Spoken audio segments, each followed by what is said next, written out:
Perkenalkan, nama saya Multazam.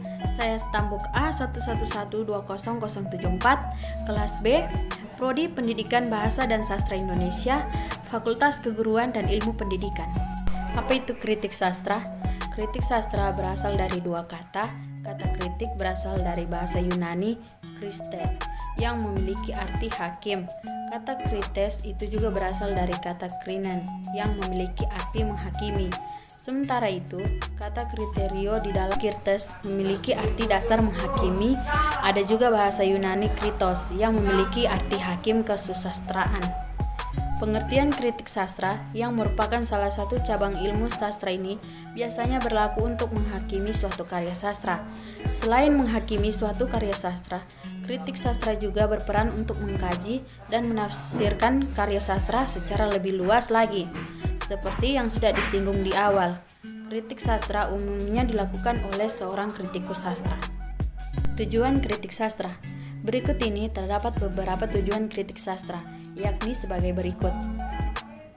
Pertama, memperbaiki suatu karya sastra, koreksi terhadap kesalahan yang terdapat dalam suatu karya sastra, baik ragam, bahasa, maupun tulis karya sastra tersebut. Kedua, memberikan penilaian secara objektif, ilmiah, dan struktur terhadap suatu karya. Ketiga, bertujuan akademis, kegiatan kritik sastra yang dilakukan oleh mahasiswa untuk memperoleh gelar akademisi. Keempat, bertujuan komersil, motivasi seseorang kritikus untuk mendapatkan bayaran atas kegiatan kritik sastra, seperti menulis pada kolom surat kabar. Kritik sastra menurut para ahli. Yang pertama, H.B. Jassin. Menurut H.B. Jassin, kritik sastra adalah pertimbangan baik dan buruknya suatu hasil kesusastraan.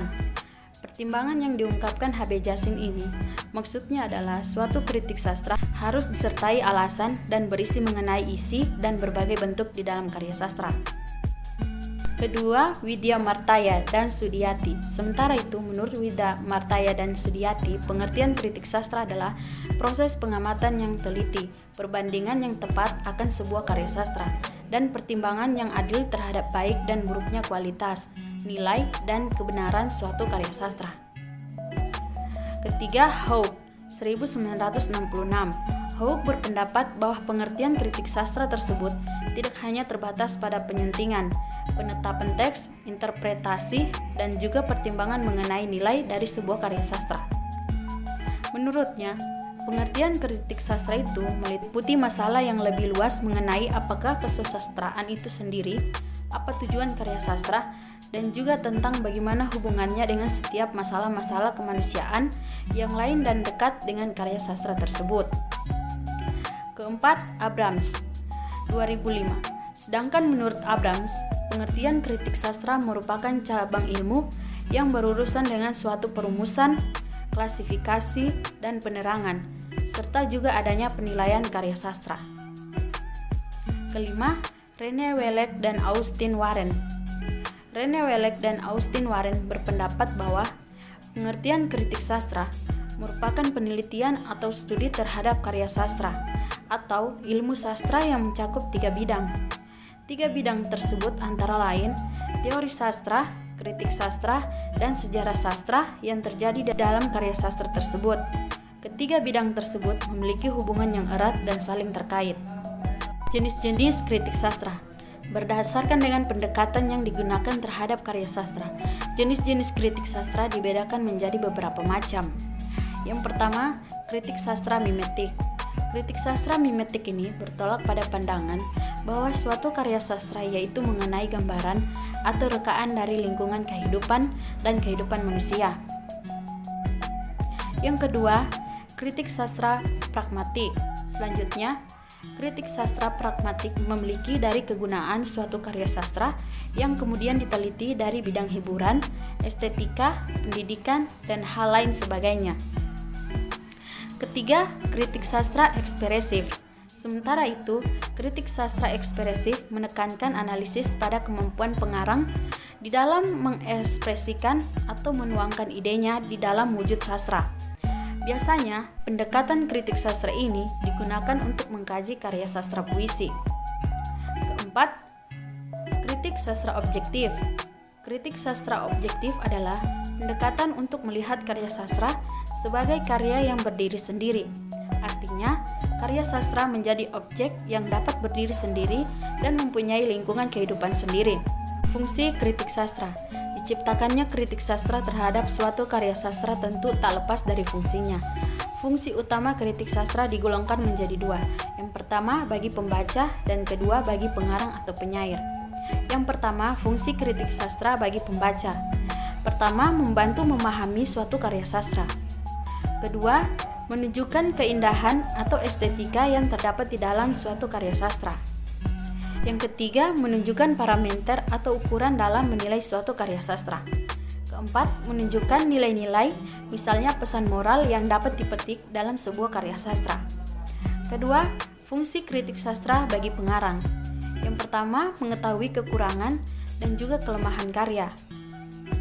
Yang kedua, mengetahui kelebihan karya. Dan yang ketiga, mengetahui masalah-masalah yang mungkin akan dijadikan tema di dalam tulisannya. Ciri-ciri kritik sastra. Untuk membedakan kritik tersebut merupakan kritik sastra atau kritik lainnya, maka ada ciri-ciri yang menunjukkan karakteristik di dalam karya sastra. Berikut ini ciri-ciri kritik sastra.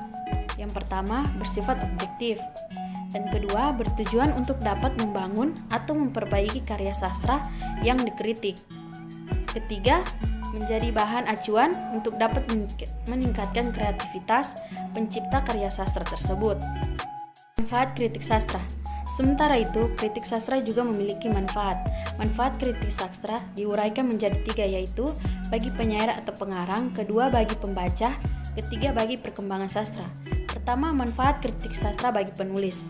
Yang pertama, untuk memperluas wawasan penulis, baik itu yang berkaitan dengan bahasa, objek, atau juga tema-tema tulisan, serta teknik bersastra.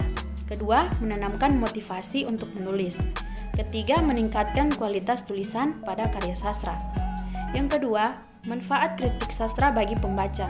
Yang pertama, menjembatani kesenjangan antara pembaca dan karya sastra.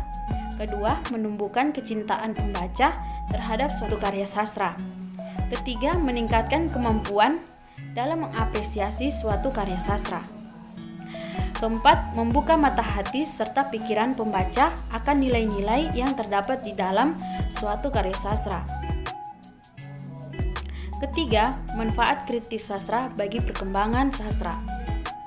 Yang pertama, mendorong laju perkembangan sastra baik secara kualitatif maupun kuantitatif. Kedua, memperluas cakrawala atau permasalahan yang terdapat di dalam karya sastra. Baiklah, lebih dan kurangnya materi dari saya akhiri. Assalamualaikum warahmatullahi wabarakatuh.